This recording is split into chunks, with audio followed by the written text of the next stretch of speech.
Les haters, vous pouvez dès à présent commencer à sécher vos larmes. Parce que oui, cette année, on arrive et on vient tout prendre. Vous pouvez vous rallier, hein. N'ayez pas honte.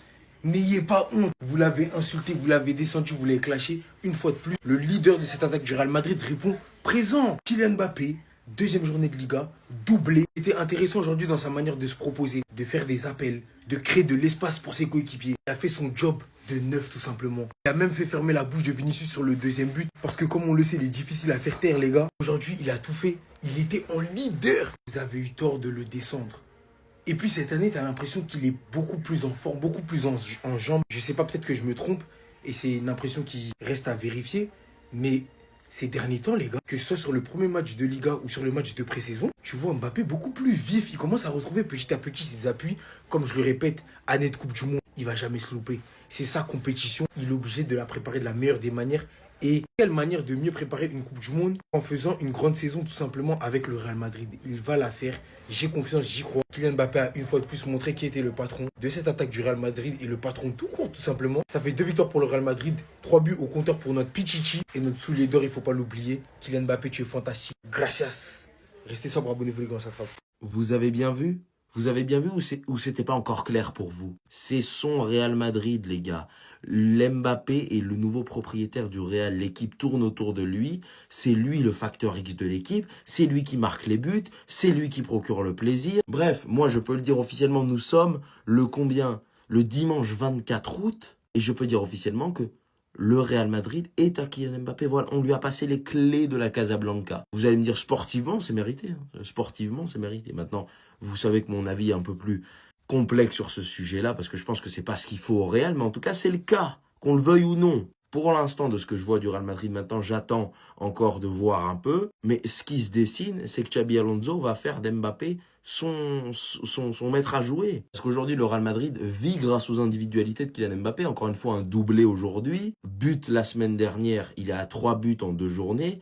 3 des 4 buts qu'a marqué le Real Madrid cette saison. Une concurrence sur le poste d'ailier gauche est en train de commencer à venir, à émerger au Real Madrid entre Vinicius et Rodrigo pour accompagner un Kylian Mbappé qui, encore une fois, je le redis, est le nouveau patron du Real Madrid. Maintenant, jusqu'à quand ce système va tenir? J'espère que Xabi Alonso va se rendre compte que ce n'est pas la solution. En tout cas, peut-être qu'à court terme, ça marchera maintenant. À long terme, je ne pense pas qu'on puisse rivaliser avec les autres grandes équipes d'Europe en jouant comme on joue à l'heure actuelle. Maintenant, encore une fois, je laisse le bénéfice du doute, c'est que le début. Peut-être qu'il choisit la facilité, Xabi Alonso, pour le début, et qu'après, il va avoir du jeu. Mais j'attends, parce que pour l'instant, ça ressemble exactement à ce qu'aurait pu faire Ancelotti, pour l'instant.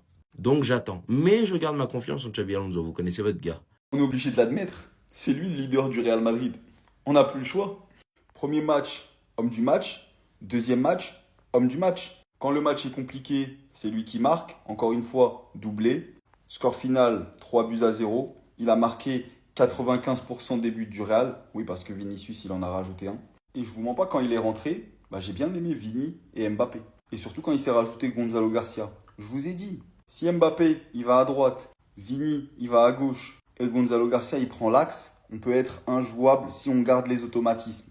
Mais ça, c'est à nous de le vouloir. Mais bref, si on revient sur le match, 3-0, net et sans bavure, match plutôt maîtrisé, un grand Mbappé, tout le monde a été bon, il n'y a pas eu vraiment de flop. Maintenant, la seule question qu'on peut se poser, c'est finalement qui on va mettre titulaire. Parce qu'il y a trop de joueurs qui ont été bons aujourd'hui, trop d'interrogations. Mais tout ce qu'on peut dire, c'est que le seul qui est sûr sur le front de l'attaque, c'est lui aujourd'hui. Et personne d'autre. Qu'on le veuille ou non. Victoire 3-0 des Galactiques contre Oviedo. Quoi? Vous pensiez qu'on allait perdre contre un promu? C'est bien mal connaître le Real Madrid. C'est officiel. Kylian Mbappé est définitivement le deuxième meilleur joueur de l'histoire derrière Cristiano Ronaldo. Est-ce que vous avez vu son premier but? Contrôle orienté, finition létale? Est-ce que vous avez vu la vitesse d'exécution du geste? On n'a pas vu ça depuis CR7 Mèche Blonde, j'ai pas peur de le dire. Mais il y a vraiment des Catalans qui pensaient qu'on allait perdre contre Oviedo. Il y a moins de monde à Oviedo qu'il y a de monde au Leclerc de Sanois-Saint-Gratien. Toutes les personnes s'étant moquées de Vinicius. Toutes les personnes s'étant permis de lui manquer de respect. Où êtes-vous maintenant? Est-ce que vous avez vu son entrée? 30 minutes, un but, une passe D. C'est du jamais vu dans l'histoire du football.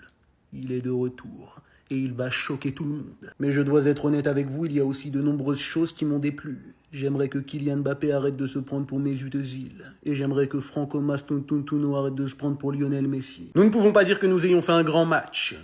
Mais j'ai vu de belles choses. J'ai vu des combinaisons. Par moments en première mi-temps, j'ai même vu de la magie. Nous avons assuré l'essentiel, les 3 points. Nous revenons à hauteur du FC Barcelone. Nous allons tout gagner cette année. À la Madridina Damas. Ah, le Kiki, il est en forme en ce moment. Mais par contre, moi, je vais m'attarder sur un truc. C'est sa finition. Qu'est-ce qu'il est devenu létal. Il est devenu froid devant les cages. C'est une dinguerie, les gars.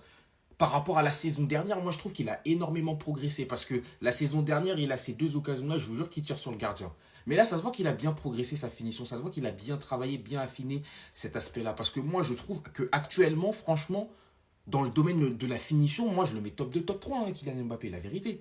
Il a une finition de dingue. De dingue. Il est capable d'enrouler pied droit. Il est capable de mettre une frappe croisée pied droit. Enrouler lucarne opposée, petit filet opposé. Frappe pied gauche, pied droit. La tête d'homme qu'il a une finition de fou, Mbappé. La vérité. Juste, ce qui lui manque, c'est de bien savoir tirer les coups francs. Parce que lors du match, là, à un moment, il voulait tirer un coup franc sur le côté, là, excentré. Bon, il n'a pas réussi à lever le ballon. Mais si il arrive à développer une bonne technique de frappe sur les coups francs, ça sera un joueur inarrêtable dans ce domaine-là. Et moi, je vous dis la vérité, là, s'il continue comme ça à être létal devant les buts, parce que vous avez vu le 2e but, comment il est froid, s'il continue comme ça sur les autres matchs jusqu'à la fin de la saison, mais Kylian Mbappé, mais il va être sous les dors encore une fois cette saison. Après, moi, ce que je lui demande cette saison, c'est oui, marquer des buts, mais faut qu'il gagne des titres maintenant. Ça y est, Kylian. C'est bien beau de marquer des buts et tout, mais frérot, si tu marques, si après, à la fin de saison, tu gagnes pas de titre, bah, on retient pas grand-chose de ta saison, à part des buts, tu vois. Donc là, cette saison, Kylian, le plus important pour lui, ça sera de remporter les titres majeurs avec le Real Madrid, que ce soit la Liga, au moins d'essayer d'aller jusqu'en demi-finale de Ligue des Champions, gagner la Coupe du Roi, gagner la Super Coupe d'Espagne, tous les trophées que le Real Madrid a loupé l'année dernière. Et surtout, il y a la Coupe du Monde 2026 qui arrive en fin de saison. Et je pense surtout qu'il s'est préparé mentalement pour cette saison. Vous avez bien vu sa célébration, ça là. C'est pas au hasard. Il laisse rien au hasard, Kylian Mbappé. S'il fait cette célébration, ça veut dire pleurer, je suis de retour. Il sait très bien ce qu'il fait. Moi, je pense qu'il s'est préparé mentalement pour cette Coupe du Monde. Il est dans un état d'esprit où il se dit, ok, là, je vais faire ma saison à fond. Et après, j'irai tout casser à la Coupe du Monde 2026. J'irai faire gagner la Coupe du Monde 2026 à l'équipe de France, je l'espère. Et je remporterai mon premier ballon d'or. Je suis sûr que c'est ça son mindset à l'heure d'aujourd'hui. Mais en tout cas, Kylian, il est très très en forme en ce moment et on espère qu'il continue comme ça. En tout cas, moi, ça me fait plaisir de le voir comme ça parce que c'est un joueur que je kiffe de fou et j'espère qu'il continuera, les gars.